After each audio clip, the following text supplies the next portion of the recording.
Hello, everyone. Welcome back to the podcast. I'm your host, Ajoe21love, here with episode number 65 of Sports Movie Topics. Oh, man. I just finished watching the Raiders versus Ravens overtime game, Monday Night Football.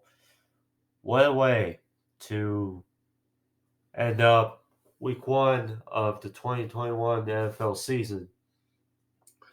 But get to that game in a little bit. I'll be going over all the games of week one, uh, give my thoughts or rough thoughts on each game, and then give predictions for week two. Uh, but that's primarily the podcast today.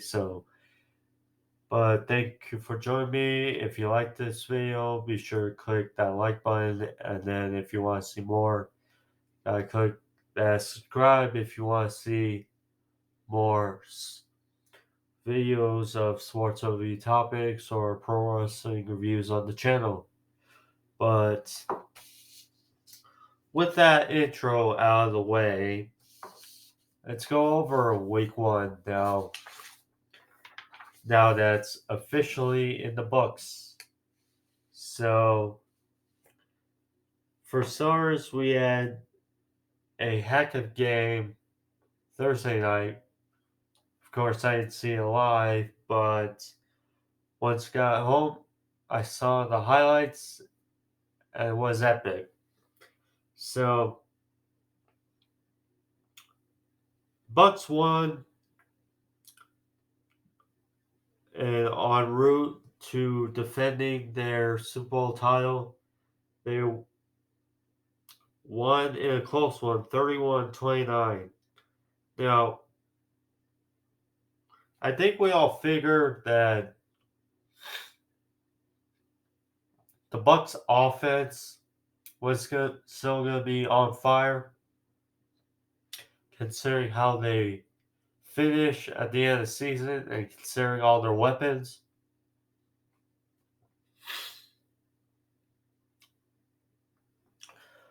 And what I did not expect, though, was now again, it's week one. It's a filling out process for many teams, but I did not expect the Buccaneers defense to surrender 29 points. Now, that's Dak Prescott, Big Mac, off his ankle injury from last year. Uh, and he was firing on all cylinders. Now, they did have a couple turnovers bounce their way, and Greg Zerline did miss a few kicks, which probably would decide the game, but again, you don't know. But nonetheless, the Buccaneers won with a game-winning drive for a field goal. Godwin looked good. Gronk looked good. Brown looked like Brown used to look before all this chaos a couple years ago. But it's good to see, although Mike Evans, we didn't see much of him. But I mean, it's just the orchestra of the whole offense. And like I said, Dak looked good. Zeke, now they didn't feed him a lot, but still, he didn't do very good. And same with that defense, but they hung in there. Uh, the Cowboys, it just didn't go their way at the final minute. But hats off to both quarterbacks. It was just strange, though, for them to both be throwing 50 plus times. That's all. Well, it was a stunner for me and a stunner for many. The Houston Texans, who have been Probably the most dysfunctional team all off season. Hung it together in week one, round out a win over the Jaguars in Trevor Lawrence's regular season debut, and Urban Meyer's. Ultimately, Houston took this one 37-21. I mean, look, they're probably taking offenses, and I mean, at the end of the day, they're still professional players. But look at the veterans and the players for this team, and then you just, with Trevor Lawrence and the Jaguars and the aura that they were bringing, you just thought there was more there, but there's not to be. Now, Trevor Lawrence, he did make a few mistakes. The Jags receivers also had plenty of drops as well. Now, again, it's his first game. Uh, he did show highs and he did show lows, basically. Tyra Taylor, Brandon Cooks had hell of a game. Hell of a game. So good for Tyra Taylor and good for the Texans. Next was a close game, which I assume many expected. This game could have gone either way. The Chargers and Justin Herbert rallied the way and beat Washington football team 20-16. It was a tight one. I thought the defense of now they still only kept Herbert and company to 20 points, but still with Fitzpatrick getting injured, I thought the Washington would do enough to still stay in it. Now they did miss a field goal, which then would probably change their aspect on the final drive. Uh, but nonetheless, it was the fumble by Antonio Gibson, which set up the easy touchdown for Herbert, and the Chargers would surrender the lead there. And hats off a start for the Chargers. Washington will look forward to Thursday Night Football uh, with assuming Taylor Heineke will start for Washington. Next up, the Seahawks in what was probably one of the most hyped up games of the day. Seahawks went to Indy. Carson Wentz's Colts debut was not too pretty as the Seahawks won 28-16. Now, we know Carson Wentz and Quentin Nelson, they were both out there. They both suffered the same injury and both managed, credit to them, they both managed to be back on Sunday, but unfortunately, it seemed like they were still off, and no Eric Fisher for that left side of the O line, which I mean, it just felt the timing and everything was off. Seahawks, Russell Wilson, Tyler Lockett, they're still firing on all cylinders. So good for them.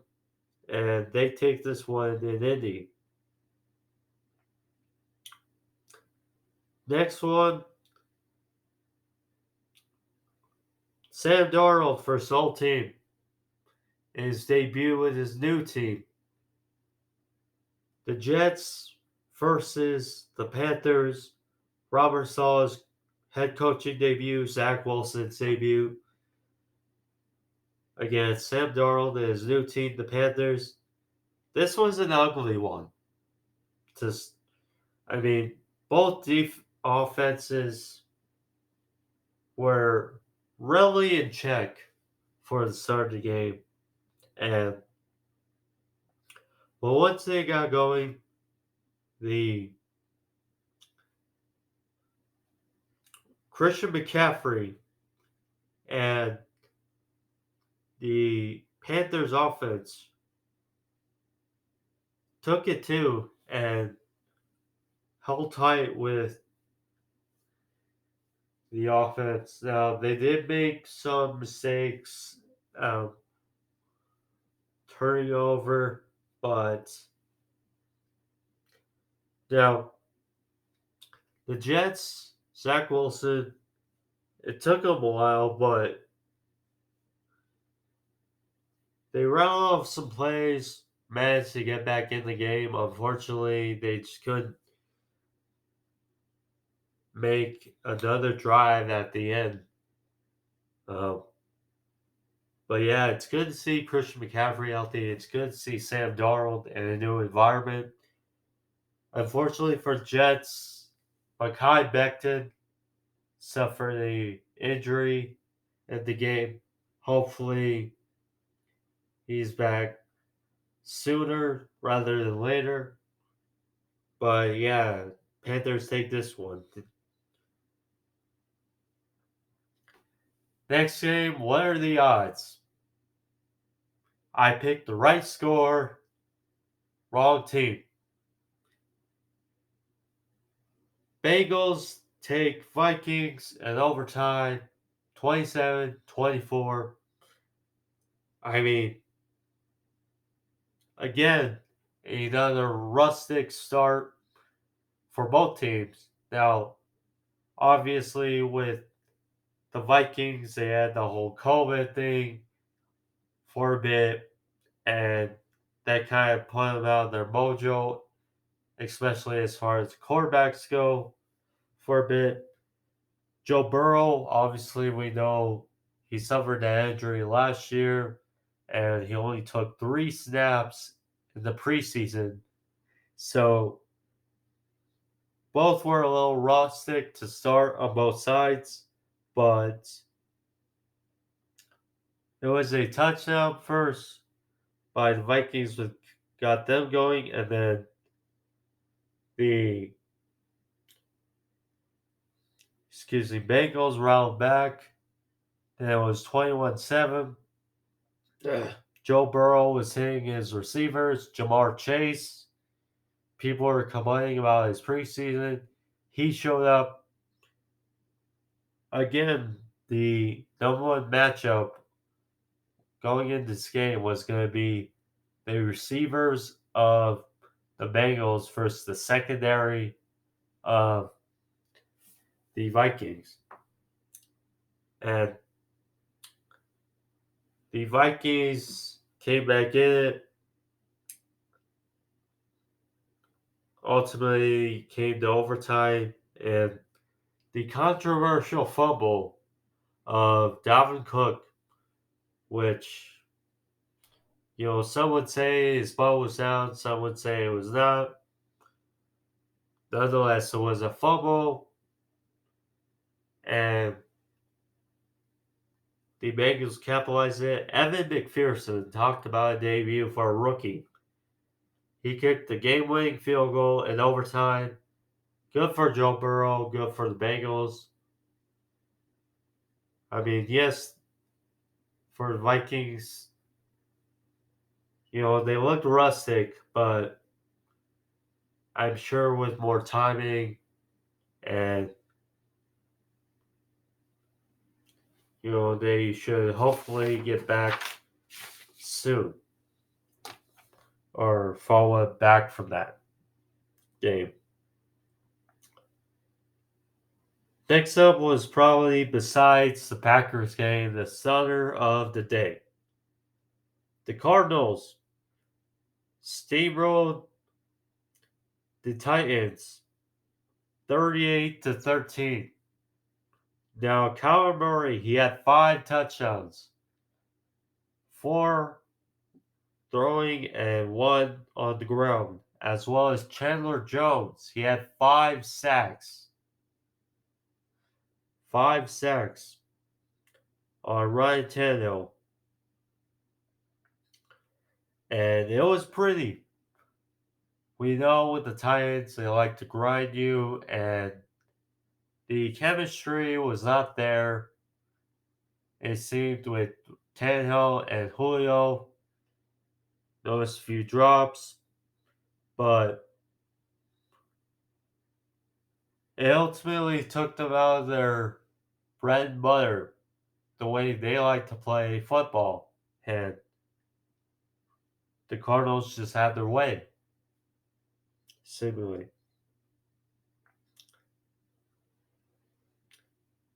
Then we had the 49ers and the Lions. Now, the 49ers, they, first of all, a sigh of relief. I'm assuming their fans took at the end of this game. They were ahead 38-10. It seemed like, okay, all was fun games. Then it was 41-17. Then it was 41.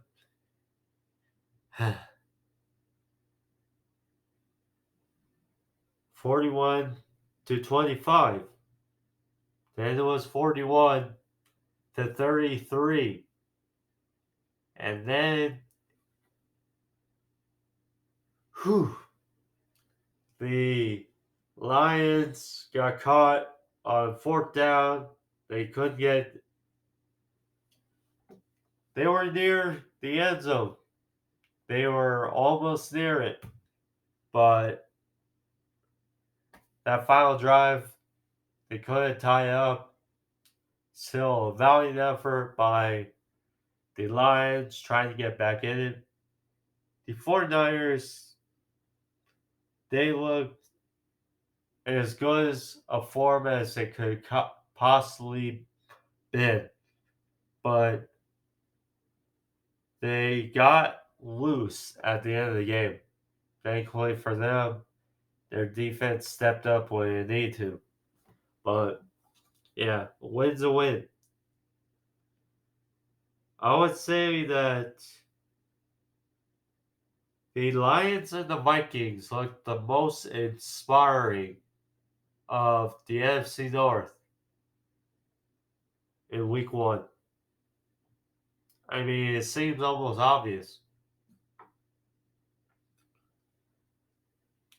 Then what was a tight game? Pittsburgh wins at Buffalo 23-16. Tight game. A real defensive matchup for the majority of the day. It was 10-0 Bills at half. And then it was all Steelers from there. You know, their defense kept them in the game, where mistakes by the offense of the Bills, they just couldn't capitalize, and they couldn't step on the throat of the Steelers. Their defense was, now, again, this is a retooled offensive line of the Steelers. Najee Harris, they drafted the first round. So obviously they're trying to go back to what they were as a running football team first, and provide more balance on the offense. It took a while, but once they got in the groove, and then the blocked punt by the Steelers, which was returned for a touchdown, that really kind of sealed it for the Steelers in this win in Buffalo. Next, another big blowout. The Eagles. Yes, the Eagles blew out the Falcons in what was Greg Olsen's commentary debut. Now, he sounded good in commentary, I must say, or as an analyst. But however you want to carry it, the Falcons did not look there. The Eagles controlled it pretty much all the way. Devontae Smith, he had touchdown. Jalen Hurts looked spot on. Spot on pretty much the whole game. Throwing and running. Just hats off to Jalen Hurts. I thought it was going to be a closer game. I mean, that was just surprising.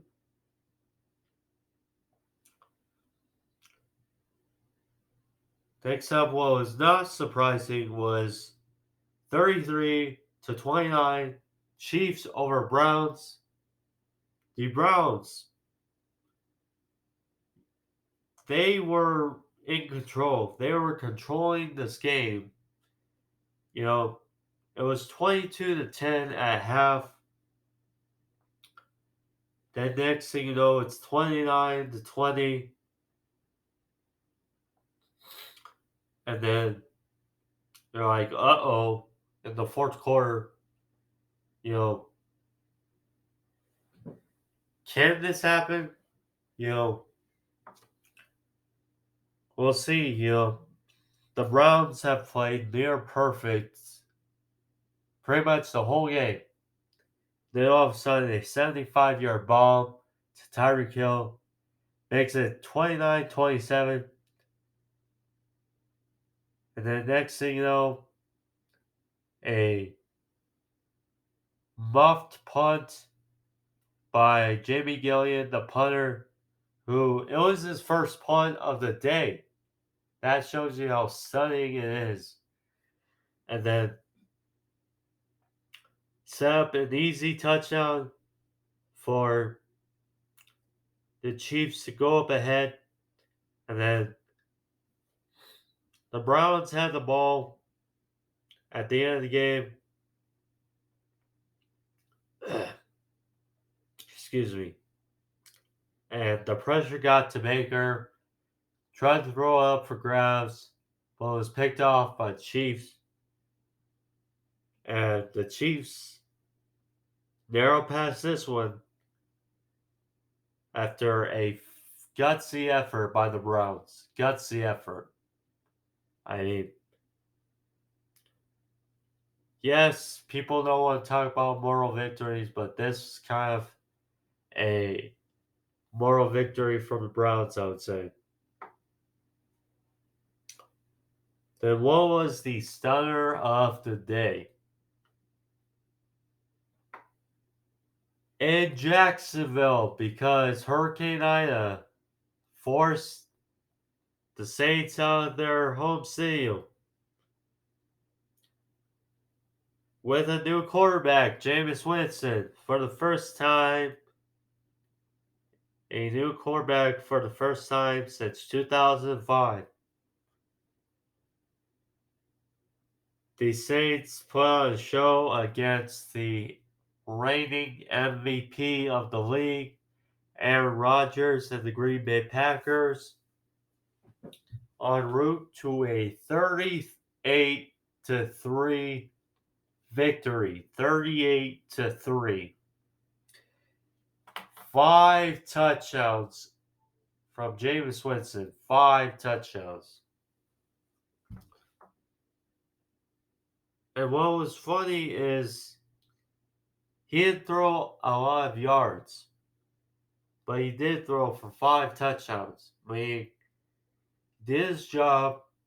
You know, the run game was there. Alvin Kamara was back in good force. Yes, they were without Michael Thomas, but did not phase them. The Packers were just controlled and, excuse me, I mean, Aaron Rodgers, he was not there for training camp, was not there for OTAs, did not take a snap in the preseason. So, I mean, and this function off of the off season, it just, I mean, yes, Russ, but still only 3 points from the MVP. It's just difficult to see, but hats off to the Saints. And good for Jameis Winston.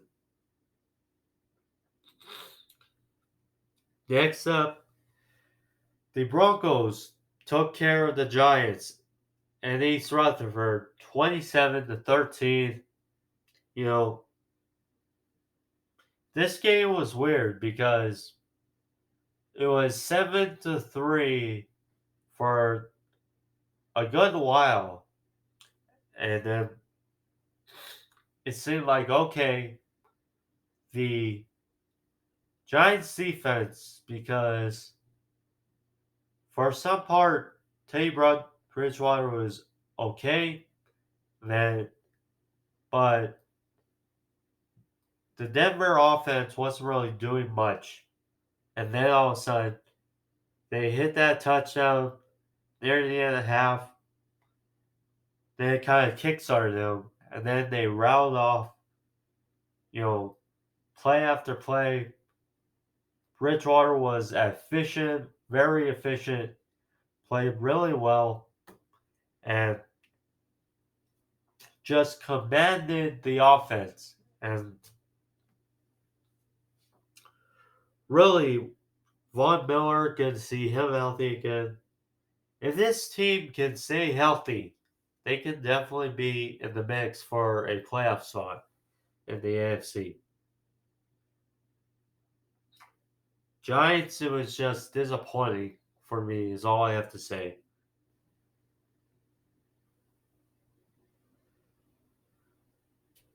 Next up, what was, yeah, kind of disappointing, but kind of not. I mean, I predicted it to be a 1 point game, and it was, but not who I thought was going to win. So, but Dolphins won in a close one, grindy fest with the Patriots and New England. I mean, Mac Jones' debut, he looked poised, he looked calm, he looked comfortable, the most comfortable, I would say, of all the rookie QBs. Now, again, this team is better than the Jaguars and the Jets, etc. But so good for Mac Jones. He didn't do a lot, but still, this is primarily about the defense. Tua made enough plays, uh, and I mean, but also I must say that the fumbles by the Patriots seem not really Patriot-like. I must say. Now I'm sure that they're getting their heads and cuss them out for make sure the fumbles don't happen again.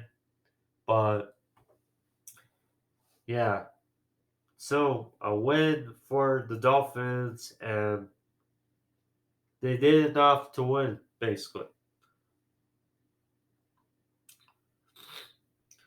Boy, Matthew Stafford looks reinvigorated in this new offense. As Sunday Night Football, the Rams took care of the Bears, although it wasn't easy at first. They won 34-14. Matthew Stafford had two big bomb touchdowns. And man, oh man, he's going to really help this Rams offense. So now at first, the Bears had a exciting first drive. They had a long run by David Montgomery. Justin Fields, they mixed him in for a few plays. But Andy Dalton came in and he threw a tip pass. And it was picked off by the Rams, which ultimately turned the tables. And then after a few plays was the first bomb thrown long pass by Matthew Stafford. And what excited many of the Rams and the energy, especially with the fans now in SoFi Stadium, definitely brought it to another level. And the Bears, they hung in it. It was 20-14, but once the Rams found their groove again, and then the second wide open long touchdown to Cooper Kupp, it pretty much dimmed down the momentum of the Bears, and the Rams just held on from there. But good to see Matthew Stafford in a new environment.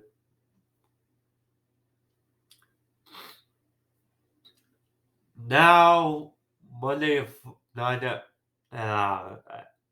this game, Monday Night Football,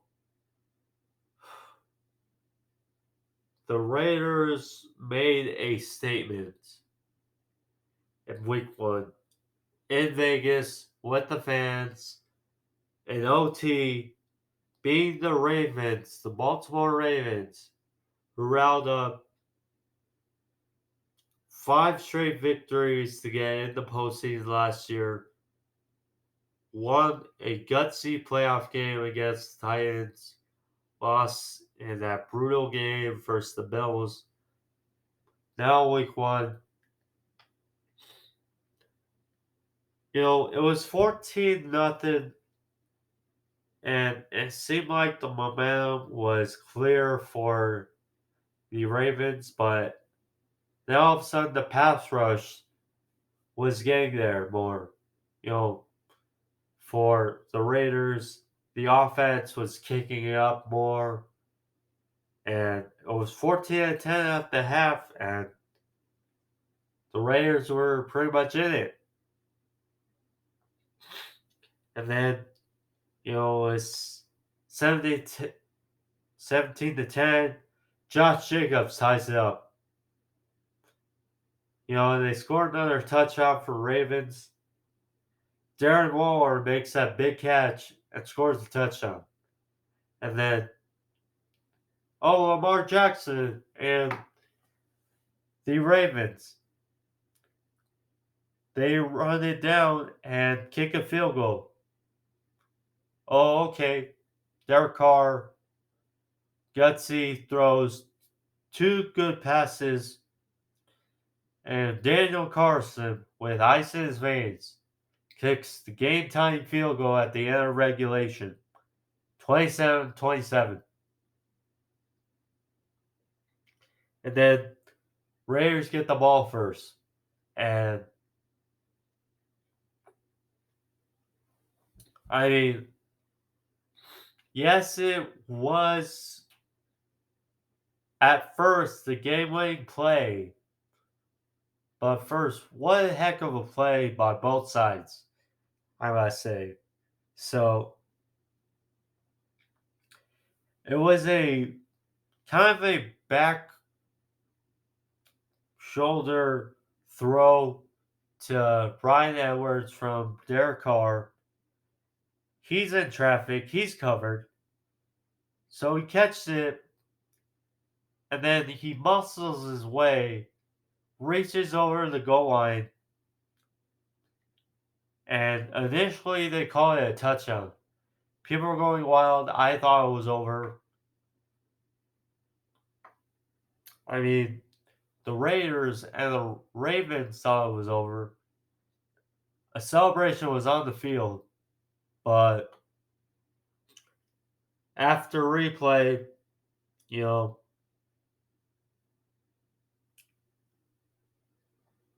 Edwards was short. And then all of a sudden, a pick is thrown. And it's like, uh-oh, here we go. Carr throws a pass that was very fast. He threw a rocket or a bullet, whichever you want to say, but he threw it, went through Willie Snead's hands, off a Ravens helmet, and was picked off in the end zone. It's like, uh-oh. Now after that, they're gonna choke it. Then all of a sudden, the Raiders forced their second fumble of Lamar Jackson. Then leaves them up in field goal range, and at first it's like, okay, are they gonna kick the field goal because they can, and then we'll win the game? Got sudden death. Then there were issues, a penalty. Then you go back out, and it's like, okay, now blitz from the Ravens. And then Derek Carr, off his back foot, just hurls it, teardrop style. And then, of all unlikely heroes of the night, we heard Darren Waller, we heard Josh Jacobs, Brian Edwards, he was coming down the stretch. Zay Jones, untouched, wide open. He was basically social distancing. He caught the pass wide open, and it's official. The game-winning touchdown then for the Raiders. What a statement by the Raiders coming in. I mean, I thought it was going to be a close game. I'm sure many thought it was going to be a close game, but I did not think it was going to end up like that.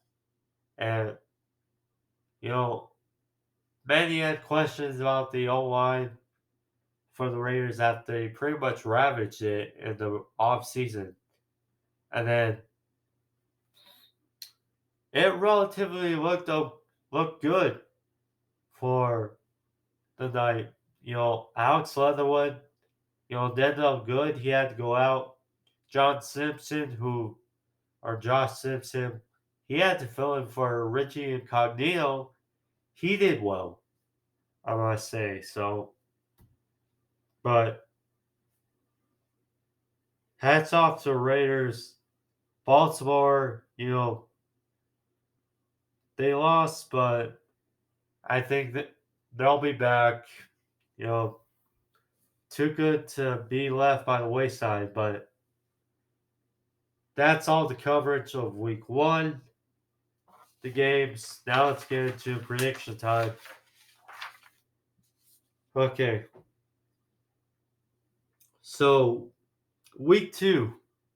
Now week one's in the books. Week two starts off with Thursday Night Football. Washington as 4-point favorites. Host the Giants. Now, the Giants, like I said, were disappointing against the Broncos. You know, Washington, now with Taylor Heineke, you know, yes, they lost to the Chargers, but they were very much in that game for the majority of it. And with Taylor Heineke, those weapons and that defense, pretty much I trust more than Daniel Jones. Although they swept them last year, I trust Washington and to win it 23-16.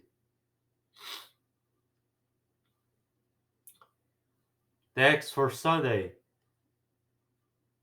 the Patriots go to East Rutherford to play the Jets. Mac Jones versus Zach Wilson. So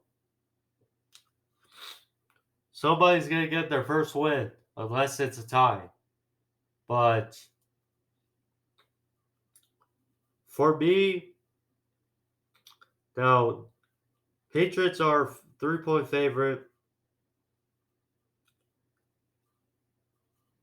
I just think that with the injury of Becton or Mackay, you know, it's worse for the Jets. They'll probably still make plays, but I think Patriots are still the better team. I would say so. I'm going with Patriots to win 24-20. Broncos 6-point favorites over the Jaguars.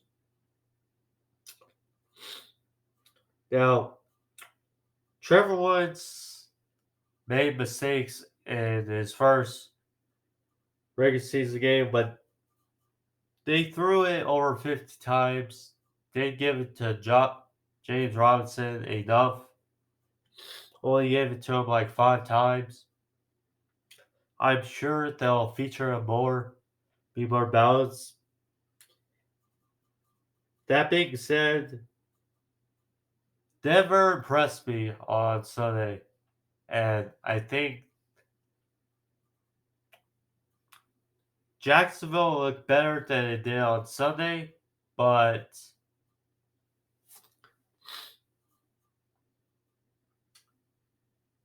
I'm still going with the Broncos based on that performance, 26-17 in Jacksonville.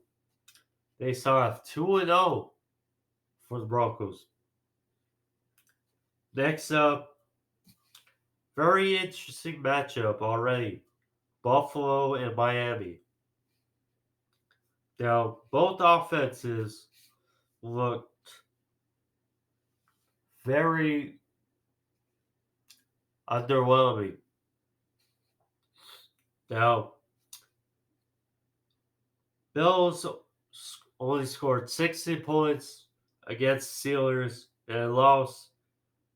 Dolphins only scored 17, but they won.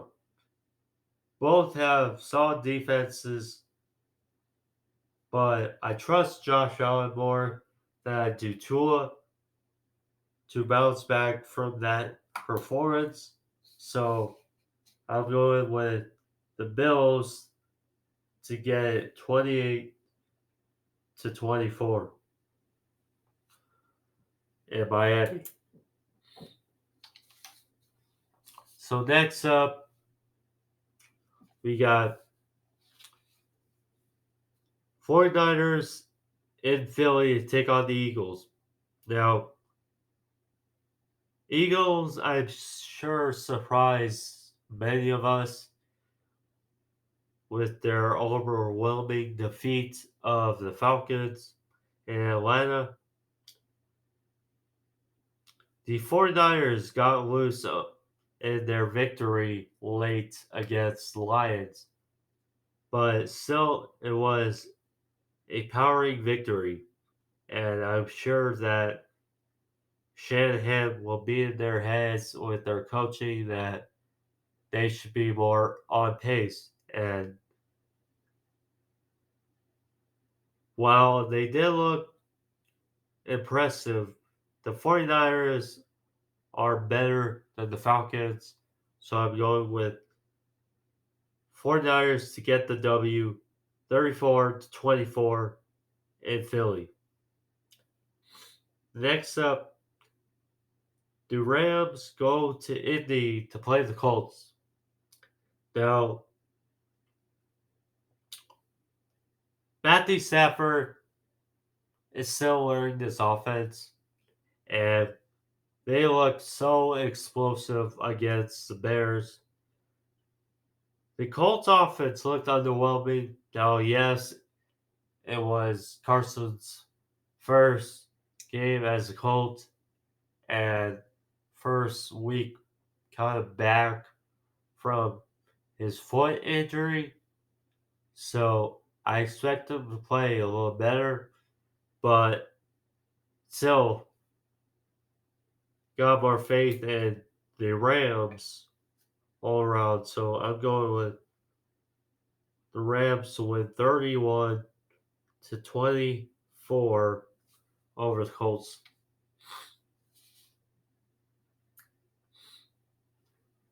Next up, the Raiders, after their thrilling victory in overtime, go to Pittsburgh to play the Steelers. Now, obviously, with the victory now, the line is probably going to change. So, interesting development.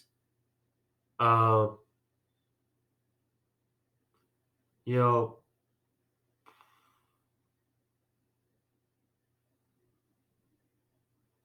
Crosby and we'll have to see about the injury to Ngakwe. I mean, I like the offense of the Raiders.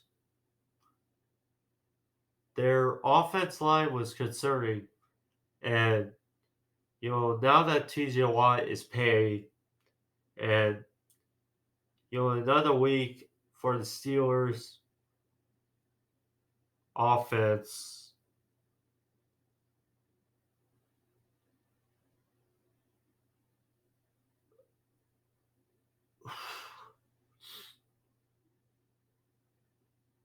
Huh.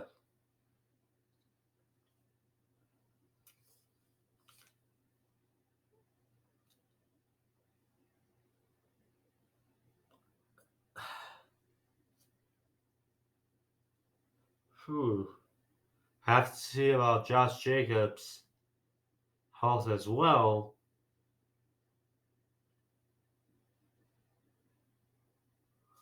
I just think after a thrilling victory, you're probably going to come down a little bit. And I think I trust more in the Steelers than I do the Raiders. So I'm going with the Steelers to get it done 26-23.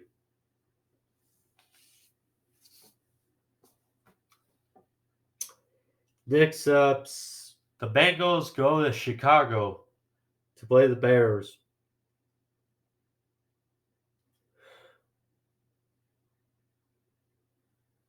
The Bears looked. They hung around the Rams for a good chunk, but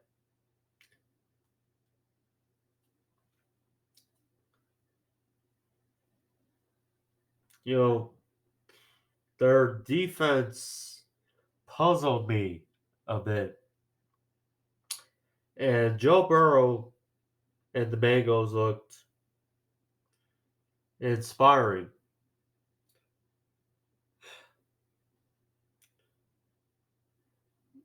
and they were clicking. Now I think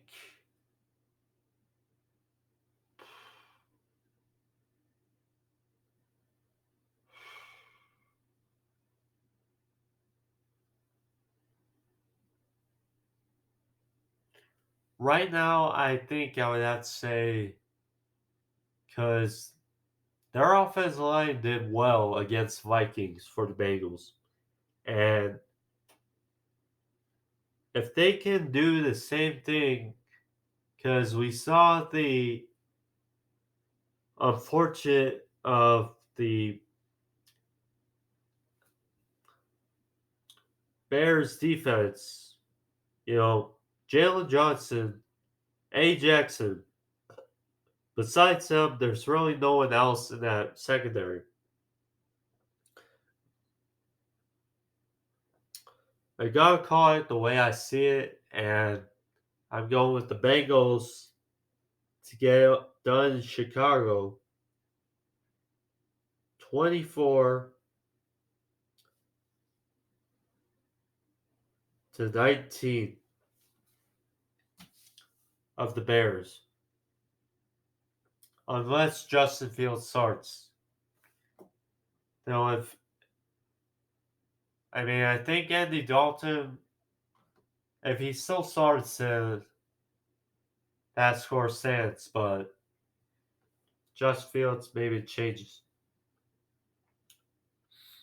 So then we got Texans going to Cleveland. Both play inspiring in week one. Texans obviously got that win over the Jags. Cleveland almost spoiled Kansas City, but could not get it done. Still, it's in Cleveland. You know,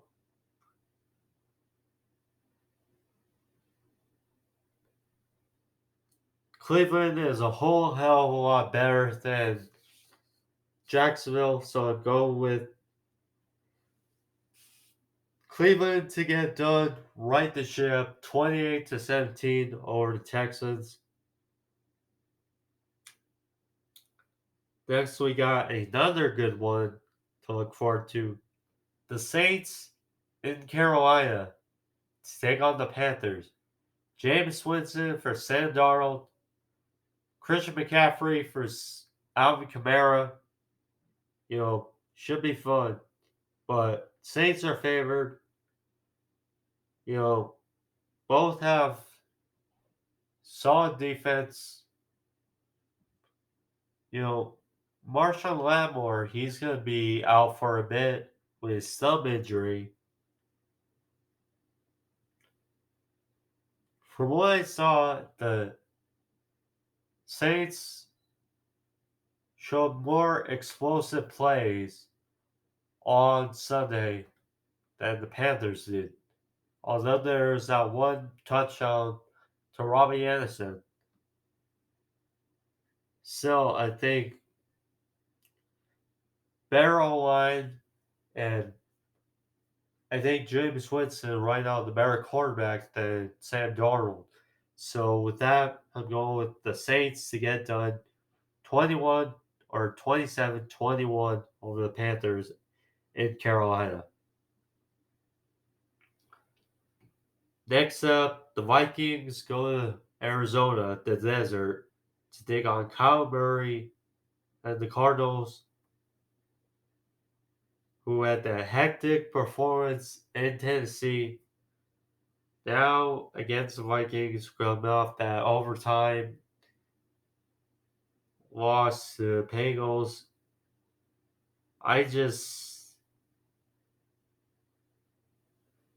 Chandler Jones, now he's back with JJ Watt. It promotes is another threat for an offense. And we know the O line of the Vikings can be leaky. You can't really trust them. And if they can't guard Chandler Jones and J.J. Watt, it's going to be a tough outing for the Vikings. And, you know, I imagine it's going to be Ryan O'Neal for J.J. Watt, which should be a good matchup. But you also have to look at Chandler Jones, and I'm not sure if they can block them both. So I'm going with the Cardinals to get it done 31-23 against the Vikings. Next up, still the reigning Super Bowl champion Tampa Bay Buccaneers versus the Atlanta Falcons. Only scored 6 points against the Eagles. Now they gotta face the Buccaneers. And it's not looking good for Atlanta. Arthur Smith's first couple of games. I just don't see how. I mean, Greg Jarrett, I like him. You know, unless they can pressure Tom Brady, I just don't know how the Falcons can win this. And I just look at this matchup and Tampa Bay 29 to I'll say 29-20. Next up should be a sneaky matchup for Sunday. The Titans go to Seattle, play the Seahawks. Now, Titans played out of sorts against the Cardinals. They got out of their game plan. They were outscored, overpowered by the Cardinals. Here against the Seahawks, and we know how much Pete Carroll likes to run the ball. And I wonder if they'll look at this score from Sunday and apply some of it to this game next week. And I figured Tennessee will be more in it than they were against the Cardinals. However, I'm going with Seattle to get it done after a very good victory against the Colts to get it good against Tennessee 28-20.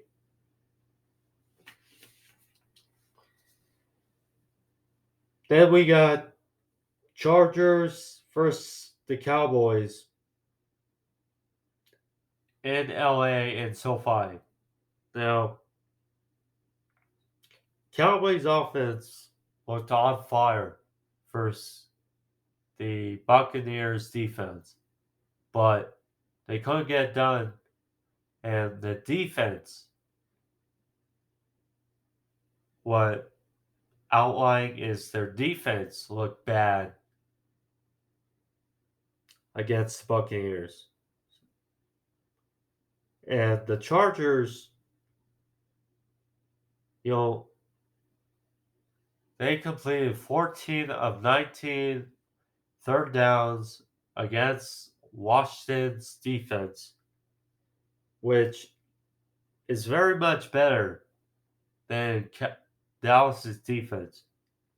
I think it still might be a shootout, but I'm going with the Chargers to get it done 33-27 in LA. Then Sunday Night Football next week. Kansas City goes to Baltimore to play Lamar Jackson and the Ravens. Now, just saw that wild overtime game between the Raiders, and the Ravens. And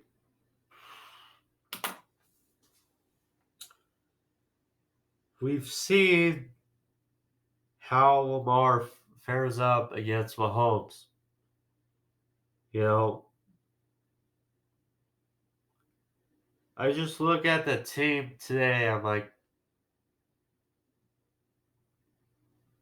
what did they really do to fare up against Mahomes and company? And I don't see a lot. I mean, Sammy Watkins made a few plays, but that was the Raiders defense, not the Chiefs. Now, the Chiefs don't have a great defense, but it's quality defense. And Honey Badger wasn't there. Frank Clark, hair or miss with him, but he wasn't there. I'm going with the Chiefs this one to get the 34-23.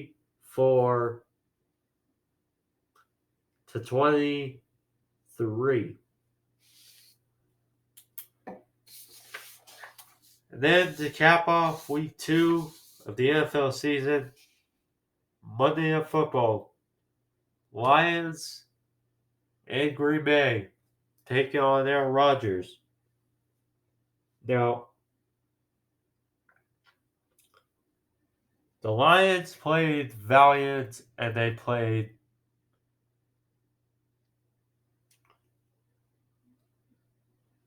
with something in defeat. The Packers looked uninspiring in their loss to the Saints. I mean, the only reason I'm gonna pick I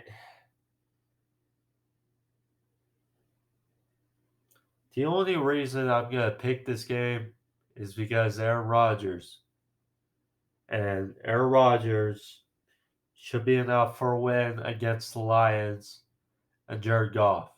So with that, I'm going with the Packers. Now, if the Packers lose this, then something's really going wrong. But I'm going with the Packers to get it done. Closer than you expect, but 27-17.